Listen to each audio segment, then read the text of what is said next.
That was wonderful, Miliza. Thank you, Frank. Now, you just run home and practice your scales for half an hour in the morning, and then come over to my house, and we'll start in on Traviata. All right. Shall I bring Lucia with me? Oh, no, I think it'll be nicer if you just come alone.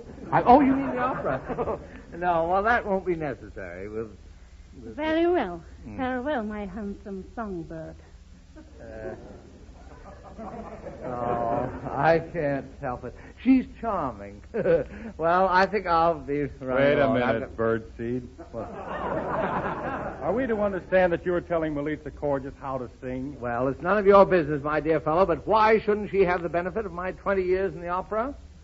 Opera now. Frank, I don't believe you can sing a note. Sing a note? I was the only singer in history that could sing every note in the vocal range. Do you know any male singers that can hit high E above middle C? No. Well, Wait a minute. Largamento did it. Oh, he did. Well, did you ever know a fellow who could sing high F above middle C? No. Well, Just a minute. Pizzicato hit a high F.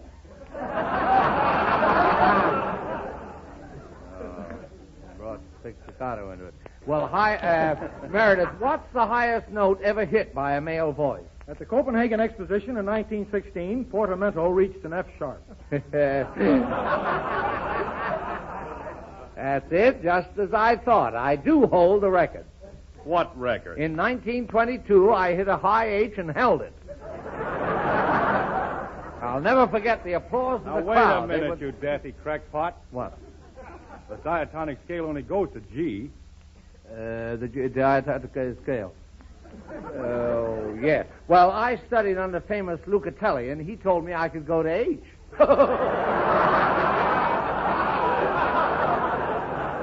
Oh, Frank. You're incorrigible. Can't you ever tell the truth? Why, Bob, you know the motto on the Morgan crest, in vino veritas. I mean, super omnia veritas. Above all, truth.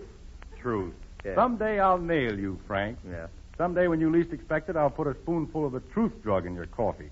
Truth drug? Gee, this is interesting. What are you talking about, Jan? Well, there's a certain drug, one injection of it, and you can't help telling the truth. It's called scopolamine, but I don't suppose you ever heard of it. Scopolamine. Yes, one of the mydriatic alkaloids, much the same as hyoscine, derived from the solanaceous plant. Well, cut off my legs and call me Shorty. Well, that makes me the unluckiest guy in the world. Frank, where did you hear of scopolamine? My boy, would you ask Alexander Graham Bell where he ever heard of the telephone? Frank, don't tell me you invented the truth drug. Not exactly, but I was on the verge of discovering it when it was announced by other investigators. Ah, those happy days in my laboratory. Sitting on the floor with my fluoroscope, tinkering with my test tubes, and meddling with the molecules. Gee, this is interesting. You know, Frank, when I was in high school, I studied chemistry, and I was president of the Chem Club. Oh, you were? You would? Yes, at that time it was my ambition to become a soda jerker.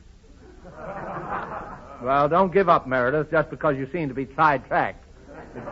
It took me years to achieve... No, just a minute. You're standing here with a handful of test tubes. Yes? Only 5 minutes ago, you were a singer.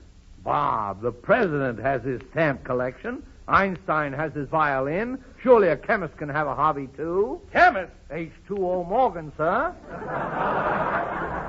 The last of a long line of experimenters. And you were the last experiment. Exactly. Yeah. Is there a hidden meaning in that remark? Now, leave him alone, Bob. I want to hear about your laboratory work, Frank. Yes, well, when I was in college, my principal interest was in segregating the gases of the atmosphere. For 2 long years, I thought gas, I slept gas, I ate gas. I was full of my subject.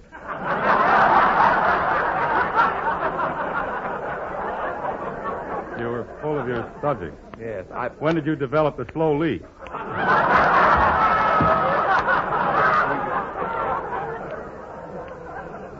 I'm not going to waste any more time talking to an illiterate like you. I'll take my... Oh, don't go, Frank. Don't go. I want to hear it. Meredith, you're a lovely fellow, and at the same time, not entirely revolting. You really want me to tell my story? Pray do, Frank. Pray do. Well, very well. After 5 years, I had mastered every branch of chemistry, including the drip grind process. And I graduated with high honors in goldfish swallowing. Does that sound sensible to you? No, but why change now? Oh. Well, Meredith, after I graduated, I was awarded a traveling fellowship by one of the great philanthropic societies. Did you ever hear of Anthony P. Girdle Foundation? The Anthony P. Girdle Foundation? Of course it's... Good.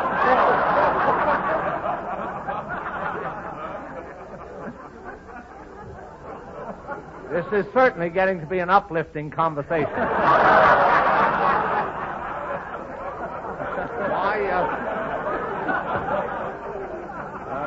My first assignment for the foundation was to seek a mysterious rare drug in the wilds of South America. Chili? No, I went in the summer. After 5 years in the laboratory, naturally, I wanted a change of atmosphere, so I shipped on a cattle boat, the SS Aroma. Very distinctive. Yes, I carried with me a complete portable drugstore, including a telephone booth and a pinball game. I was prepared for any emergency, and when we arrived at Colomalibo, I immediately set out for the interior. Were you on foot, Frank? No, I was riding a very intelligent pack mule named El Pomona.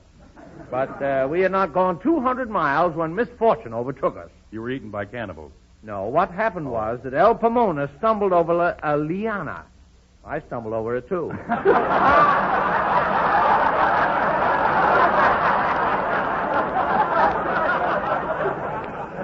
Rolled down a mountain with the drugstore on his back and fractured his clavicle. I was horrified, as I'd become very attached to El Pomona, and I determined to try an emergency operation to save him. Good thing you had the drugstore with you.